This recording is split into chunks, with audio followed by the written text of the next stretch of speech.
Bonjour à toi cher spectateur, Daddy-O de Christy Hall. C'est un film qui avait l'air d'être surprenant dans sa manière d'avoir été conçu. On est sur un huis clos, mais on n'est pas sur un huis clos de genre, on est sur un huis clos dramatique avec deux acteurs. Littéralement, c'est la proposition que nous offrait la cinéaste. C'est une idée surprenante, étonnante, qui pouvait donner lieu à quelque chose de soit très radical et un peu bizarre, soit réellement quelque chose de surprenant et d'étonnant. Donc j'avais tout de même très envie de voir ce que la cinéaste allait nous offrir. Le résumé pour faire simple, une jeune femme rentre d'un voyage. À l'arrivée à l'aéroport, elle monte dans un taxi. Elle et le chauffeur vont entretenir une longue et intense conversation pour faire le point sur leur vie respective. C'est étonnant comme manière de proposer au spectateur de s'immerger dans une espèce d'immense réflexion, presque psychologique ou en tout cas assez poétique, sur les rapports humains. Christy Hall a vraiment réussi à concevoir un film qui, je trouve, dans sa proposition, est assez impressionnant. Après, c'est un premier long métrage.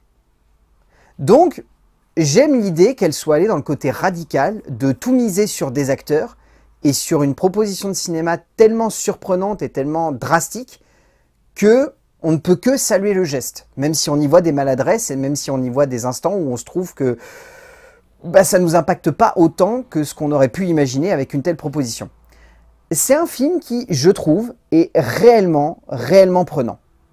C'est-à-dire qu'on ne voit pas tant que ça le temps passer malgré le fait que la proposition soit tout de même très radicale parce que mine de rien, c'est en temps réel. On est enfermé dans un taxi et on suit que deux persos qui vont monologuer pendant 1h40 de film. C'est très particulier. Mais il se dégage une ambiance, une tonalité, une manière d'aborder les rapports humains qui, je trouve, fait que le long métrage est vraiment intéressant.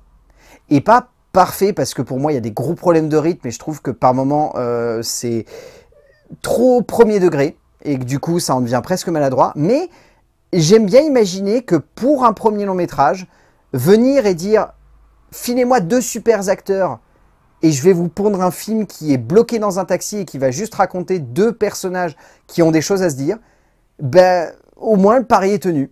Et j'avoue que franchement, dans le genre, ça m'a pris, moi. Il est difficile d'enfermer deux personnages et de les laisser se dévoiler face à une caméra sans sombrer dans une forme de création cinématographique, si ce n'est close, en tout cas enfermé dans une conception un peu trop simple, voire même facile de ce que le cinéma peut être et se doit de raconter.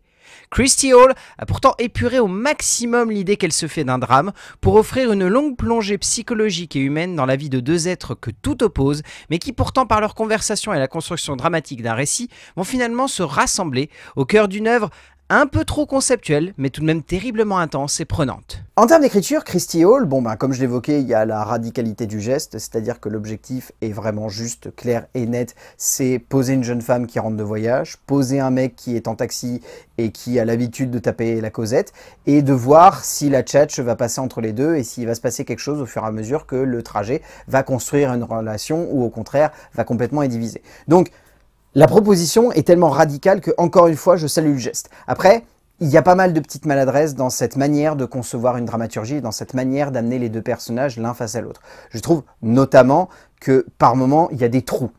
Mais alors des trous béants. Je trouve que les parties sur le téléphone ne fonctionnent pas.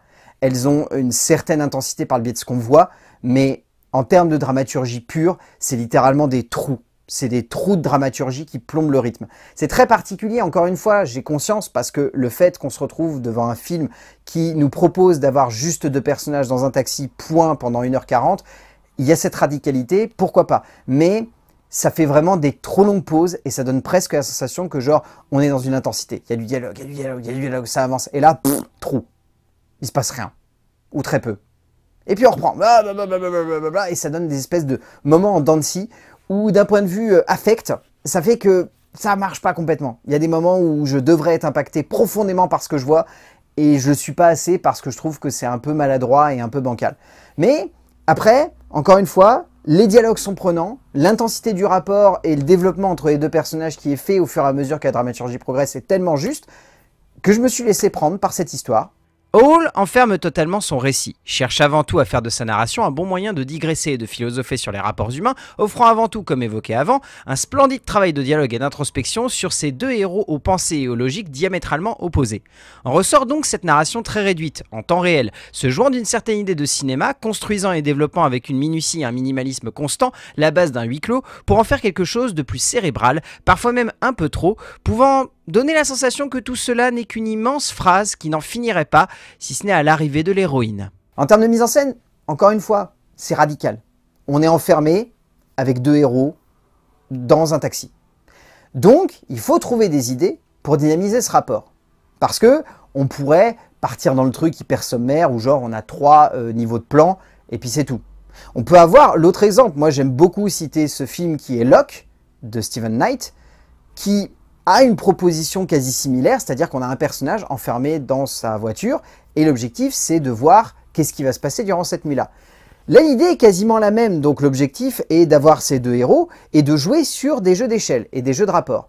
Il y a plein de petits plans qui sont très créatifs, je trouve que notamment les plans avec la demi-bonnette qui au début peuvent nous sembler un petit peu maladroits parce qu'on a une demi-bonnette mais on sent aussi que la netteté n'est pas complète sur les deux personnages. Je me suis dit, c'est bizarre quand même, tu mets une demi-bonnette, c'est que normalement tu devrais avoir la netteté parfaite sur les deux, tu ne devrais pas en avoir un net et l'autre complètement flou. Mais vu qu'encore une fois, par le biais de cette netteté, elle est supposée montrer si les deux personnages sont sur la même longueur d'onde ou au contraire en opposition, tu te dis que finalement, le jeu de mise au point, mais le fait d'avoir la possibilité de les avoir tous les deux nets dans le plan, il est plutôt cohérent. Et il y a plein de petits trucs comme ça. Il y a des jeux forcément avec les rétros, il y a des moments où on a les personnages qui sont isolés l'un par rapport à l'autre, il y a ce jeu de vouloir à certains moments nous enfermer réellement avec les deux dans le taxi, et à d'autres moments de prendre une certaine perspective en extérieur. On sent que Christy Hall, elle a bien relu son Locke et surtout son collatéral, et qu'elle a été très inspirée à mon avis par le travail du numérique qui a été fait par Michael Mann autour de ce long métrage là. C'est évident. Et je trouve que c'est plutôt bien digéré parce qu'à aucun moment on ne sent que c'est trop cité. On sent que c'est une cinéaste qui a digéré ses références et qui a voulu les mettre au sein d'un film qui est de toute façon beaucoup plus radical encore une fois dans sa démarche. L'objectif reste tout de même d'avoir ces deux personnages, un taxi, point, et à la fin du trajet, le film sera terminé. Et voilà. Par le biais de ce travail très simple, mais rudement bien monté et développé, la cinéaste américaine veut avant tout jouer sur l'idée que l'on se fait de l'enfermement pour pouvoir combiner tout aussi bien le point de vue de ces deux héros que d'amener également le spectateur à mieux accepter la proposition. Au fond, ce qui marche chez Hall, c'est le radicalisme total de sa proposition, qui en laissera certainement plus d'un sur le banc de touche, quant à l'idée qu'elle développe du 7e art ici, mais il est indéniable dans le montage, dans l'enchaînement des cadres et des échelles et dans le jeu autour de ce rapport de force que le film brille et impressionne même par moments. En termes de casting, soyons sincères, Dakota Johnson et Sean Penn. C'est tout ce qu'il y a à dire. C'est les deux seuls de toute façon qu'il y a dans ce film. Non, je trouve qu'en fait, l'un et l'autre ont une très belle manière d'interpréter leur personnage. J'avais très peur, au vu de ce qui s'était passé dernièrement avec Dakota Johnson, qu'elle soit dans une forme de maladresse de jeu qui montre et démontre de manière totale que c'est une actrice qui est un peu paumée quand il s'agit d'interpréter des personnages. Donc je me suis dit, ça passe ou ça casse. Ça passe très bien ici, je trouve qu'elle est très juste et elle arrive à être très légère et en même temps à amener une fatalité autour du parcours de son héroïne qui, je trouve, fonctionne très bien. Et à côté d'elle, Sean Penn est vraiment pur. Je trouve qu'il est intense, qu'il est prenant, qu'il est à fleur de peau. Enfin, il démontre bien qu'il y a eu des erreurs de parcours, certes, mais qu'avec Black Flies et ça, il est vraiment puissant. C'est un acteur qui fonctionne extrêmement bien et qui est très juste. Et là, réellement, il m'a complètement embarqué, il m'a soufflé. Et les deux ont vraiment une très belle alchimie. Difficile de choisir entre la pudeur et la douceur de Johnson et le charisme et l'intensité de Penn, les deux se conjuguant pour former un duo de cinéma prenant, passionnant et très émouvant. Au bout du compte, Daddy-O, c'est une proposition de cinéma offerte par une cinéaste qui tente quelque chose pour sa première réalisation de tellement unique que même s'il y a des maladresses, ça reste intéressant à regarder. On se laisse prendre, on se laisse embarquer par cette aventure, on aime suivre ces deux personnages et les voir évoluer, on aime surtout les entendre parler et digresser pendant des heures et des heures. Enfin, ça fonctionne en fait sur le principe de l'échange. Si l'échange est bon, le film fonctionne. Et là, l'échange est bon. Et qui plus est, derrière, il y a des petites idées de mise en scène, il y a un jeu de travail autour du cadre, autour de l'ambiance, autour de l'émotion qui va se dégager de ce rapport. Enfin, tout ça, en fait, c'est ce qui fait que même si ça a des maladresses de structure, de composition, et qu'on sent que c'est un premier long métrage, et Daddy-O de Christy Hall, si vous avez l'occasion de le voir en salle, allez-y.